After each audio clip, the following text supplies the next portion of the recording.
Steph, revenons sur le match d'hier de Samuel Montembeault, une défaite mardi contre les Kings 5-1, un but dans un filet désert. Puis j'ai le goût qu'on analyse but par but parce que tu dis souvent que le pointage indique pas nécessairement la façon que le gardien a gardé les buts. Je pense que sur le deuxième but, on peut s'entendre contre une défense qui était fatiguée.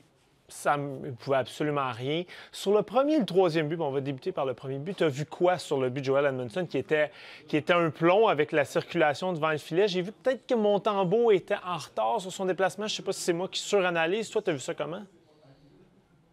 Non, c'est une bonne analyse, Daniel. Écoute, j'ai regardé, regardé de plusieurs rounds et on voit clairement que Sam n'est pas... tu sais, la fameuse ligne imaginaire qu'on dit tout le temps au gardien de but qui part de la rondelle jusqu'au milieu du filet. On veut que tes deux patins soient en plein milieu entre cette ligne-là.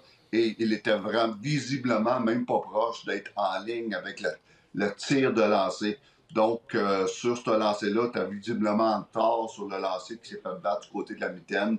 Ça l'a obligé à glisser sur le lancer. Et quand tu glisses, c'est plus difficile. Donc, pour moi, c'est un mauvais but. C'est un but qui était partiellement voilé, mais partiellement voilé à partir de la ligne bleue. Donc, beaucoup de temps à récupérer la rondelle entre la ligne bleue et le temps que la rondelle arrive au filet. Pour moi, Sam, là-dessus, j'aurais aimé qu'il bataille plus pour battre la petite passe à Edmondson et être prêt pour se lancer là. On le voit là, déporter. Ça, c'est la meilleure angle. On le voit là, j'ai arrêté au lancer.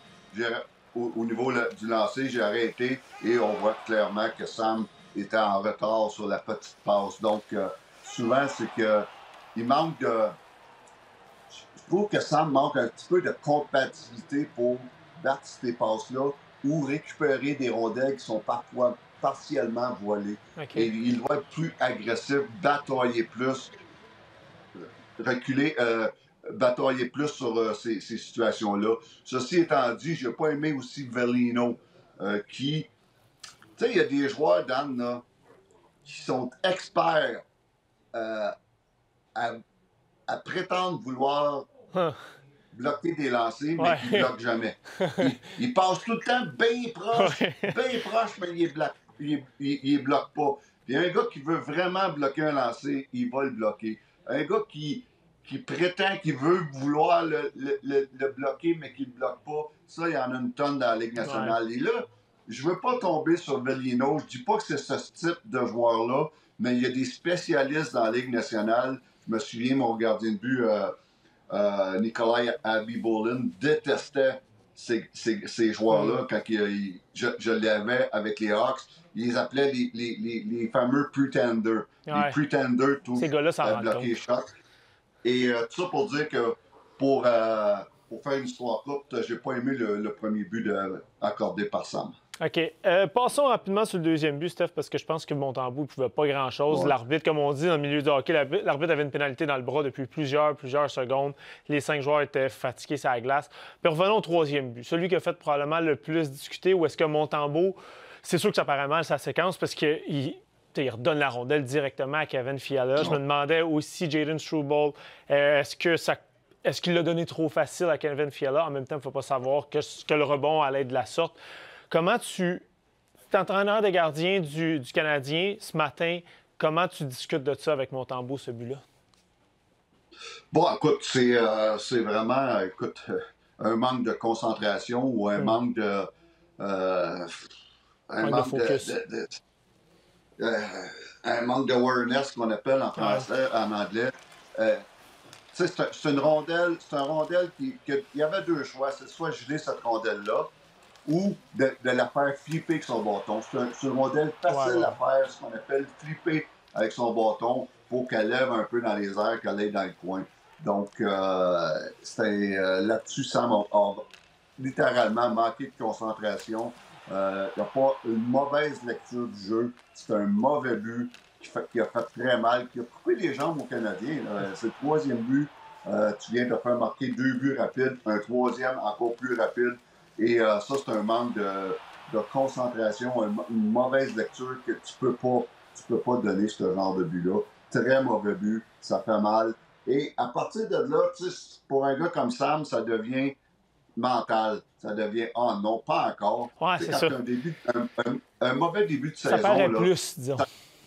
ah oui, puis quand tu donnes un mauvais but ou tu donnes quelques buts rapides, mais tout de suite, mentalement, qu'est-ce qui revient? C'est tout ton mauvais début de saison. Ouais. Et tu dis, inconsciemment, chaque gardien de but dit « Oh non, pas encore ». Et quand tu commences à penser de même, tu es dans le trouble. Donc, c'était un match difficile hier pour Sam.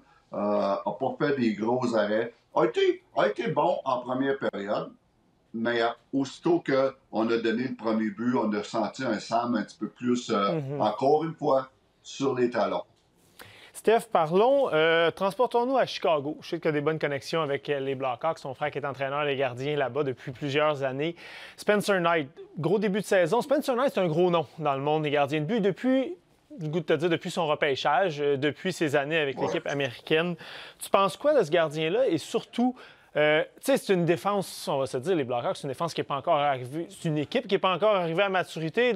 J'inclus la défense là-dedans. Est-ce qu'il y a un danger quand tu as un jeune gardien de but de le placer, de lui donner un poste de numéro 1 avec une équipe qui n'est pas encore arrivée à maturité? Est-ce que tu peux, en bon québécois, scraper un gardien de but un peu trop tôt quand tu le places dans ce genre d'équipe-là, même si les Blackhawks connaissent un très bon début de saison?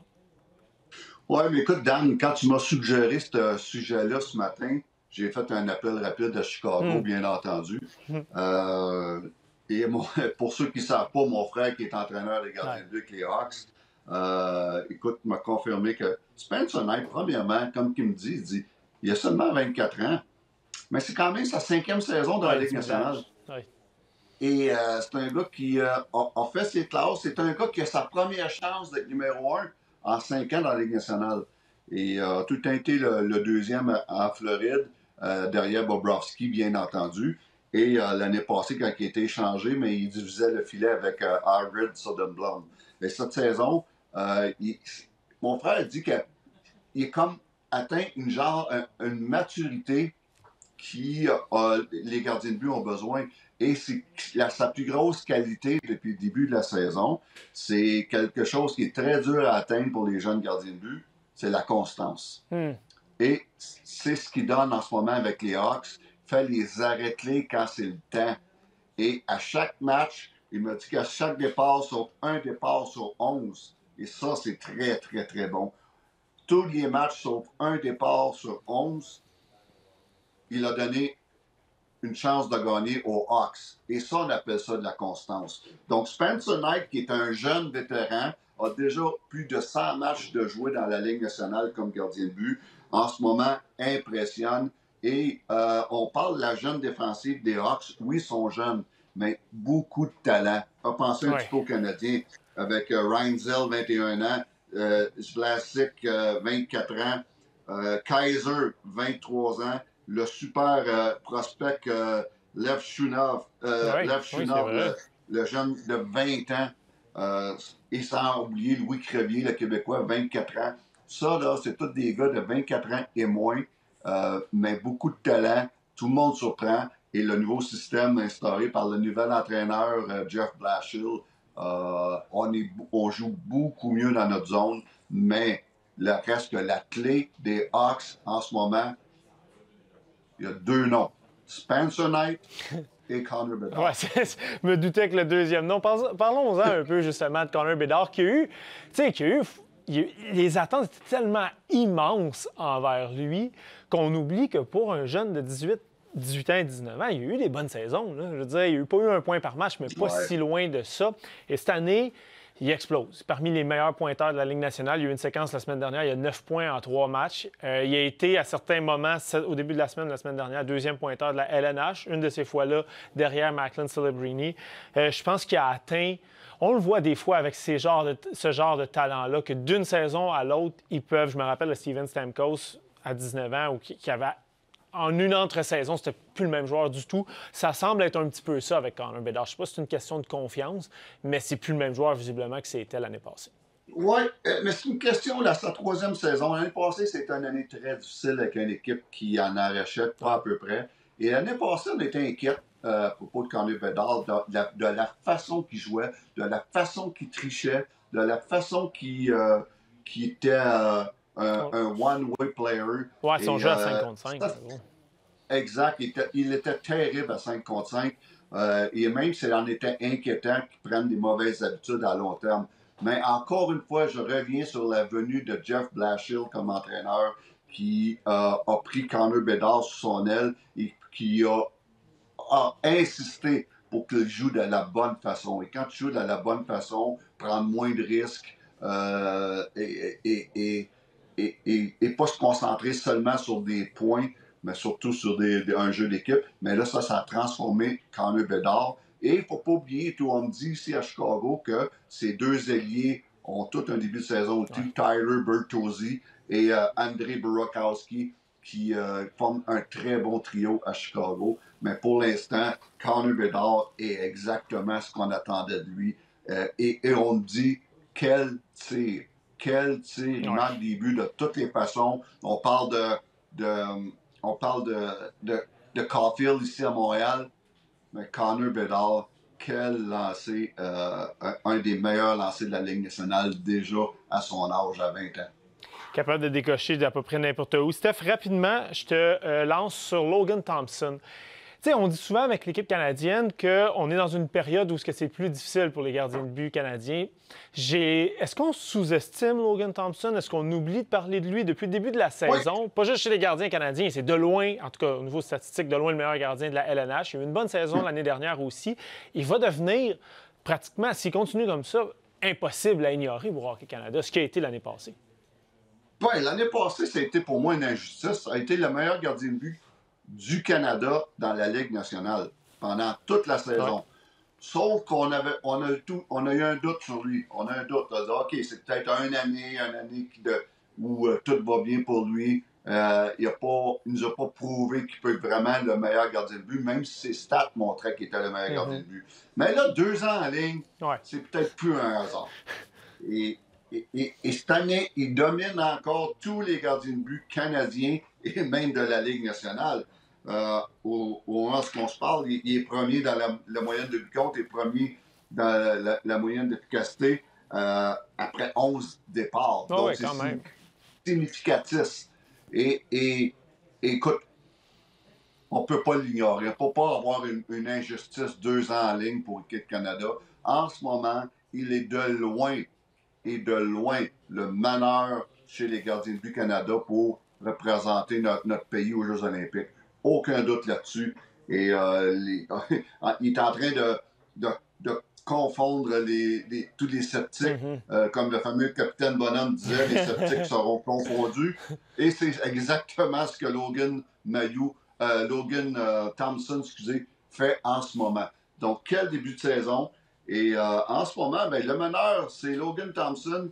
Et le deuxième, malgré un début de saison très difficile, c'est certain Jordan Binnington va être là à cause de son historique. Et là, on voit 2 bels exemples d'un gars qui est là parce que c'est le meilleur niveau des stats et un gars qui est là à cause de son historique. Et Binnington, on ne peut pas l'ignorer parce que qu'est-ce qu'il a fait l'année passée avec l'équipe Canada et il a déjà gagné la Coupe Stanley. Binnington a prouvé qu'il peut être un meneur quand ça compte. Donc, en ce moment, Thompson, Binnington sont mes choix. Et après ça, la liste est ouverte. Le meilleur après... Parce que le meilleur après Thompson, pour moi, c'est Darcy Kuemper depuis le début de la saison. On l'a vu hier. Il est le meneur pour être le 3e gardien de but de l'équipe Canada. Après ça, tout le monde est dans le mix. Sam, qui a les pires statistiques dans les 8 meilleurs gardiens de but canadiens. Hier, le match, il fait mal à Sam. Pourquoi? Parce que dans les estrades, tu avais Julien Brisebois, tu avais Doug Armstrong et tu avais Kyle Dubas, qui sont tous dans la direction de l'équipe Canada, étaient présents hier au Centre Bell. Et ça fait mal à Sam. C'est certain que ça ne l'aide pas. Surtout contre Darcy Kuemper qui était dans le filet l'autre bord. Parfait, Steph, merci beaucoup. Encore une fois, bien intéressant cette semaine. On se reparle la semaine prochaine. Excellent. Merci beaucoup, Dan. Salut, bonne semaine.